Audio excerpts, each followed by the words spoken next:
আসসালামু আলাইকুম রাহমাতুল্লাহ। প্রিয় ভাইয়া বন্ধুগণ, আশা করি মহান রব্বুল আলামিনের অশেষ মেহেরবানিতে আপনারা সকলে ভালো আছেন। দ্য নলেজ ট্রাইব ইউটিউব চ্যানেলের পক্ষ থেকে আপনাদেরকে জানাই প্রাণঢালা শুভেচ্ছা ও অভিনন্দন। আজকে আমরা একদম বেসিক যারা জীবনে কখনো আয়রন বা হট গান হাতে ধরেন নাই এবং চাচ্ছেন যেন মোবাইল সার্ভিসিং কারোর কাছে না গিয়ে ইউটিউবের মাধ্যমে ঘরে বসে শিখতে চাচ্ছেন, তাদের জন্য মূলত ভিডিওটা। আমি এরকম ভিডিওগুলো টিউটোরিয়াল আকারে দেব, যেন সহজেই আপনারা ঘরে বসে শিখতে পারেন। তো আজকে আমরা যে কাজটি করব সেটা হচ্ছে একটি বার ফোনের চার্জিং পোর্ট চেঞ্জ করা। একটি বার ফোনের চার্জিং পোর্ট কীভাবে চেঞ্জ করতে হয় এবং কী বিষয় এখানে জানা দরকার সেটা নিয়ে ইনশাআল্লাহ আলোচনা করব। এখন যেটা দেখতে পাচ্ছেন, এখানে আমি একটি বার ফোনের চার্জিং পিনের উপরে অল্প একটু পেস্ট দিয়েছি, যাতে করে যখন আমরা এখানে হট গান দিয়ে হিট দিব, তখন বার ফোনের চার্জিং পিনের নিচে যে লিডটা আছে, সোল্ডারটা করা আছে, এটা যেন সহজে গলে যায়। আর নিচ থেকে যেন সোল্ডার গলে গিয়ে সহজে পিনটা উঠে যায়, এই জন্য আমরা এখানে হালকা একটু পেস্ট ইউজ করেছি। আমরা হট গানের হিটটা রেখেছি প্রায় 380 মতো, আর আমরা নিচ থেকে হিটটা দিচ্ছি যাতে করে সহজেই উঠে যায়। এখন দেখতে পাচ্ছেন যে আমরা নিচ থেকে হিট দিচ্ছি এবং খুব জোরাজোরি করা যাবে না, এটা আপনা আপনি উঠে যাবে। শুধু হিট দিয়ে এটাকে একটু হালকা করে নাড়া দিয়ে দেখতে হবে যে এটা নরম হয়েছে কিনা। নরম হলে ইনশাল্লাহ এমনিতে উঠে যাবে। এই যে এখন বাস এমনিতে উঠে গেল। তো এরপর যে কাজটি করতে হবে সেটা আয়রনের টেম্পারেচারটা এখানে রাখা আছে 350-এর মতো। আর আপনি যে আয়রনটা ব্যবহার করবেন সেটার উপর নির্ভর করবে যে এখানে কত টেম্পারেচার রেখে কাজ করতে হবে। হালকা একটু এই জায়গাটা পরিষ্কার করে নিতে হবে, ক্লিন করতে হবে, যার কারণে এখানে আমরা রোজন ব্যবহার করেছি।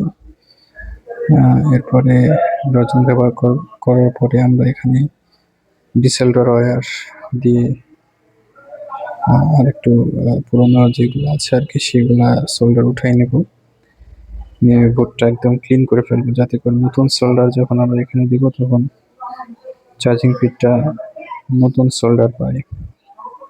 এখন আমরা ডিসোল্ডার ওয়্যার বা সোল্ডারিং উইক এটা দিয়ে আগের যে সোল্ডারটা আছে এটা ক্লিন করে নিচ্ছি। এটা ক্লিন করলে কি হবে, নতুন সোল্ডারটা এখানে খুব সুন্দরভাবে চার্জিং পিনটা ধরে রাখবে। যদিও এটা না করলেও সমস্যা নেই, তারপরেও কাজের সৌন্দর্যের জন্য এটা করা যেতেই পারে। এখানে আমরা চার্জিং পিন চেঞ্জ করার সময় অবশ্যই খেয়াল রাখতে হবে যেন যে চার্জিং পিনটা উঠিয়েছি সেম চার্জিং পিন হয়। চার্জিং পিন কম বেশি হলে এখানে পিনটা বসবে না। তো আমরা যে পিনটা এখন দেখতে পাচ্ছি এটা হচ্ছে কমন চার্জিং পিন, বেশিরভাগ ফোনেই এই পিনটাই ইউজ করা হয়ে থাকে। চার্জিং পিনটা দীর্ঘায়িত করার জন্য এখানে আমরা এখানে বিজি পেস্ট দিয়ে চার্জিং পিনের উপরের যে অংশটা এটা আমরা সোল্ডার করে নিচ্ছি, যাতে করে চার্জিং পিনটা লং টাইম চলে। এরপরে আবারও সুন্দরভাবে বোর্ডটা আগের অবস্থায় আমরা ঠিক করে নিয়ে চার্জিং পিনটা দেখা যাচ্ছে এখন যে আমরা উপরের যে ফাঁকা অংশ এটা তাই সোল্ডার করে দিয়েছি এবং প্রত্যেকটা পিনটাই সোল্ডার করে সুন্দরভাবে আবার আগের জায়গায় বসিয়ে দিয়ে এইভাবে আমরা হিট দিলেই পিনটা বসে যাবে। পিনটা বরাবর সুন্দরভাবে বসিয়ে রাখতে হবে যেন হিট দিতেই আমার পিনটা সুন্দরভাবে বসে যায়। এরপরে হালকা কিছুক্ষণের জন্য একটু ধরে রাখতে হবে যাতে করে পিনটা সোল্ডারটা খেয়ে নেয় এবং শক্ত করে লিডটা বোর্ডের সঙ্গে পেনটা ধরে রাখে। আশা করি হয়ে গেছে। এই সামান্য কাজ আপনারা চাইলে ঘরে বসেই নিজে নিজে প্র্যাকটিস করে কাজগুলো শিখতে পারবেন। মোবাইল ফোন সার্ভিসিং শেখার জন্য আপনার উদ্যোগ এবং টাইমটা ধরে রাখতে হবে, যেন আমার এই টাইমটাতে আমি শুধু এই কাজটা শিখবো, অন্য কোনো কাজ করব না, এরকম একটা উদ্যমী হতে হবে। তাহলেই সম্ভব।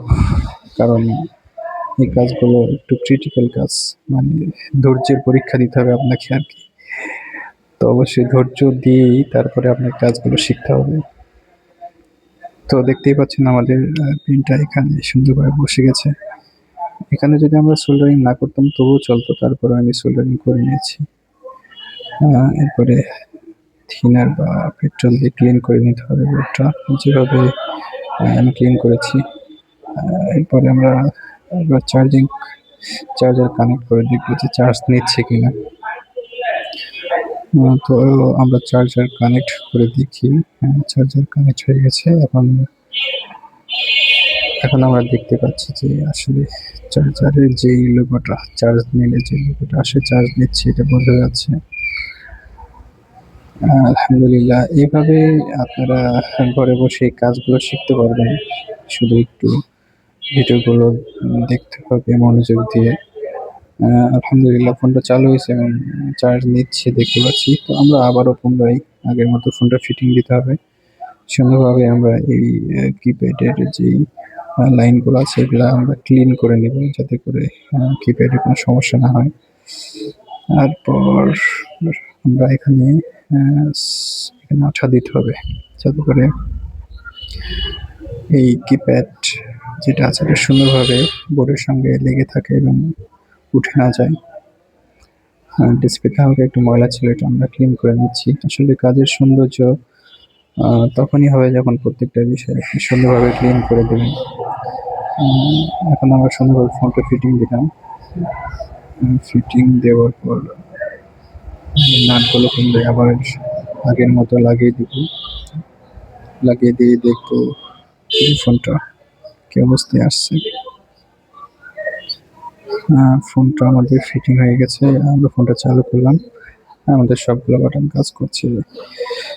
তো প্রিয় বন্ধুরা, আমরা প্রতিনিয়তই নতুনদের নিয়ে কাজ করছি এবং কাজ করার চেষ্টা করছি, যেন আমরা যারা একদমই নতুন আছি তাদেরকে সুন্দরভাবে এই কাজগুলো শেখানো যায়। এবং আমরা এই ধরনের কাজগুলো প্রতিনিয়তই আমার চ্যানেলে আপলোড করে থাকি। আপনারা চাইলে হয়ে যেতে পারেন দ্য নলেজ ড্রাইভ ইউটিউব চ্যানেলের একজন প্রিয় সদস্য। যার কারণে আপনাকে যেটা করতে হবে, আমাদের চ্যানেলটা সাবস্ক্রাইব করে রাখতে হবে, যেন প্রত্যেকটা ভিডিও আপনি পেয়ে যান আমরা আপলোড করা মাত্রই। প্রিয় বন্ধুরা, দেখা হবে নতুন কোনো টিউটোরিয়ালে। সে পর্যন্ত সকলে সুস্বাস্থ্য কামনা করে আজকের মতো এখানেই বিদায় নিচ্ছি। আসসালামু আলাইকুম ওয়া রাহমাতুল্লাহ।